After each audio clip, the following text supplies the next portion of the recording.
Hello, guys. Hello, team. Hi, guys. This one is going to be for parents. Um, I won't say strictly for parents, but um, because some of this, well, the majority of it does just pertain to parents. So this is the parent transition to college checklist. Um, let's understand something, and I have to admit, you know, I have one child, so her going to college, everything in me from my experience and her mom's experience, we kind of poured into her. She was exposed to um, college, the fun part, homecoming at a very early age, and honestly, I was happy that she chose to go to North Carolina A&T, very good school. Um, and for a parent, there's a lot of emotions. There's a lot of emotions. Um, for me, my firstborn and only child going to going to school, where at any time, I can put my hands on her at any time, but now I was in a place I have to share her with a lot of people. She's going to meet a lot of people. She's going to have her own college experiences. Um, and a very proud moment was when she joined a sorority, Alpha Kappa Alpha, and it was good. I pledged a fraternity. Her mom pledged the same sorority. So, just watching your child grow up, very emotional, very emotional. But there's a checklist of things that I want to present to you where you can just check off on. And some of these things are you probably have already done. I'm quite sure you have, which is good. Such as, by now we're in the last week of June.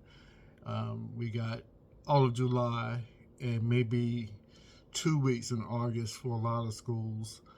Um, that the orientations are probably over. I think the only orientation they may have now, maybe one or two, maybe an open house, and it may be virtual. And if that's the case, um, do that. Try to if you haven't attended one, this would be a good time to attend. Just to meet people such as, and normally these are done by the admissions department, where you'll get to meet other people in a virtual setting, which is better. Look, trying to come at this point and have a in-person event, with the heat, with the cost. I mean, a couple of weeks you're going to be on campus, so a lot of universities and colleges are going with having these virtual events, so they're having these events like at 6 or 7 at night, so that the job is not an issue. The child may want to attend. They may have a part-time job, so but go ahead and attend these sessions. They are very good, very helpful. You do get a chance to ask questions, such as my next point. A lot of questions probably pertain to financial aid, and you'll be able to ask a question, but I wouldn't go into any personal details. I think you should really schedule some time with the financial aid department to deal with your personal concerns. Um, the Now at this point, there should be no question about being accepted and in housing deposits. I think that has come up a couple of times. Do I need to do housing deposit? Absolutely. That kind of solidifies and your attendance. If you can do an application all day long, but if you actually send your money for housing, we take that you're in, you're coming. Just some other things we talked about before: immunization, Social Security card if that's needed, or any other form of ID, insurance. Let me hit that again. I know where I was. The insurance, if the student was still on the parent's insurance, there was a waiver used so that you won't get charged double. You won't get charged for insurance that you already have. So just make sure you're aware of that. Make sure you have an open account for your child. You may want to dump money in there every now and then, because they will call you for money. And if need be, you may want to, if need be, you may want to ask this question. Will the child need a physical before coming to campus? Any financial needs here again, those things are normally part of tuition, but set up a budget somewhat for books. Books may be included in the tuition, so that may not be an issue. Food would be part of that's part of the tuition also. But I think anything over that, is like extra pizzas at 12 o'clock at night when you're studying, that sort of thing. Discuss some spending, with your child, just to make sure that if you're going to be held responsible still for financial contributions. You can't put $100 in there one day and by 12 noon is gone. That's a recipe for disaster. If they're going to keep calling for, asking for money, and as soon as they get it, it's gone. Normally in the form of an emergency, maybe a special occasion, something like that. But just, if you got it like that, that's fine. This is more what the parents are responsible for. If your financial aid does not cover the 100% of the tuition, and in most cases it does not, you will be held responsible for a payment plan that, with the expectation that the tuition or the bill will be paid, will be zeroed out at the end of the semester. Now, there's some ways that you can, some assistance, and your child can help with this by looking for a part-time job. I know a lot of students would work at Boys and Girls Club, grocery stores, that sort of thing, Walmart, fast food. Still, that's still something that's good. I know my sister would she worked at a hotel third shift. Of course, went to class during the day, worked third shift, but she graduated and she's doing very, very well for herself. So then, get ready. College move-in day. If you haven't heard, and I'm quite sure if you've been a part of orientation, they've already told you when they expect you to come to campus. Now, don't take it from, you have a child that's a junior there. They come at a different time. The upperclassmen come at a different time. The freshmen are usually there a week before, or at least a couple of days before the upperclassmen come in.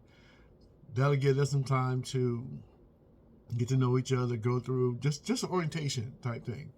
So I will put on a suggested list of things that you could buy for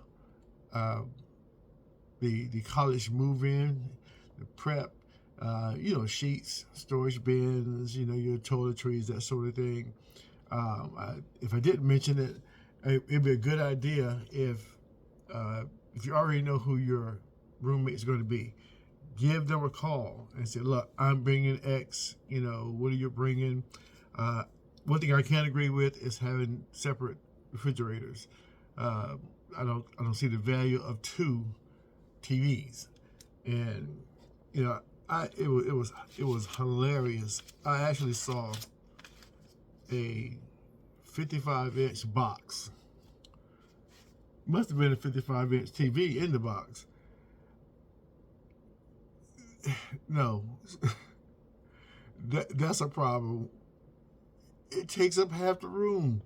But anyway, um, get your transportation together so you'll know, especially times. There may be, depending on the volume, it's hard to have, okay, we want 1,000 people, 1,000 freshmen coming to campus. Some people stagger the times so that, we get this segment out, they're in, get another group in. It could be really hectic if you have a lot of people, and really a lot of lost people, and they're trying to get stuff in. The lobby is, the parking lot is full, the elevators are packed. It's a mess. Anyway, pack lightly. I would suggest you pack lightly as best you can, because you may want to come back and bring some stuff later if you're close by. Just make sure you understand what that moving day schedule is. I've been responsible for move-in in coordination with housing, and we would get there to staff. We would get there. I would get there like 6 in the morning, and there are people parked and ready. I'm like, look, there's no one in the dorms right now to accommodate you right now. Look, there's a nice breakfast spot not too far from here. Go get breakfast, come back. And someone appreciated that and said, no, I'll just wait. Okay. Get all your laundry stuff, detergent, that sort of thing. And there's there are laundry facilities on all campuses. In some cases, on every other floor. If you have experienced any, let's say, I'm talking about in high school, if you detect a level of nervousness, if you detect, the closer you get, the quieter your child gets, just check in with them. You're okay.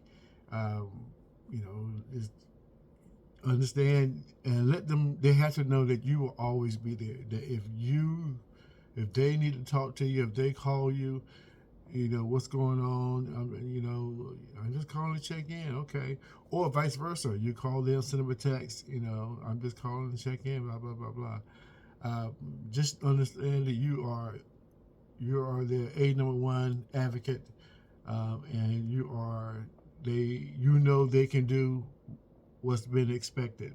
Now they're gonna get homesick, and the closer you are, the worse it is. Oh, I want to come home. I miss your cooking. Blah blah blah. Y'all need to work that out. That you can come home, but if let's say if my daughter was in Charlotte is a 3-hour drive from where I am, 3 to 4 hour drive. I am not going to come pick you up. I'm not going to drive to Charlotte, pick you up, take you home because you missed my cooking, and then take you back. I'm not doing that. That's just me. So there's going to be some level of homesicknesses that you hear of. So you can work it out. I think the major thing you need to impress upon your child is time management is going to be huge. Time management, 24 hours a day, needs to be managed and managed well. And it can't be what your roommate is doing. It has to be your own way of managing. I tried to do what I learned as the way to study. I went to the library.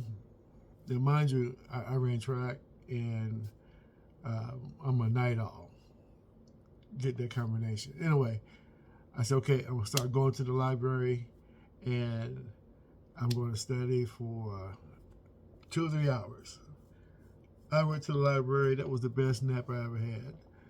But what I found is I needed to, couldn't study in the dorm room because you have no control over people down the hall, people above you, people below you. But what I found was that for me, the best time to study was 6 a.m. in the morning or even 5 a.m. I can get a good couple of hours in, and that worked for me. So you got to find your way to manage the time. And another thing, this may not be for everybody because you have different levels of how students interact.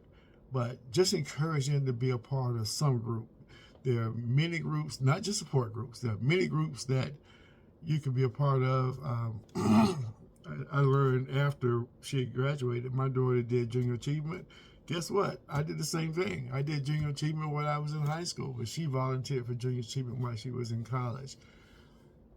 Any clubs, mentoring groups, just seek these organizations out, and the staff or the person you need to find is the student activities department.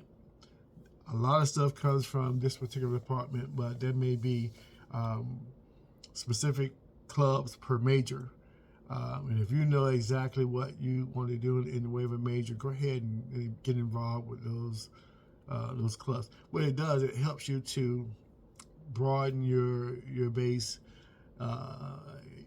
people that know more than you, or people you can connect with. So just kind of encourage that. All right, guys, that is about it. I will post this list recommendations in addition to, if you haven't done your purchases of items for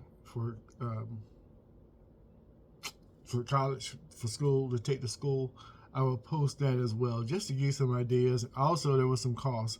I got these costs from I think it was from Amazon. And look, don't do it just because it's Amazon. You go to Walmart or wherever you need to go to get these things.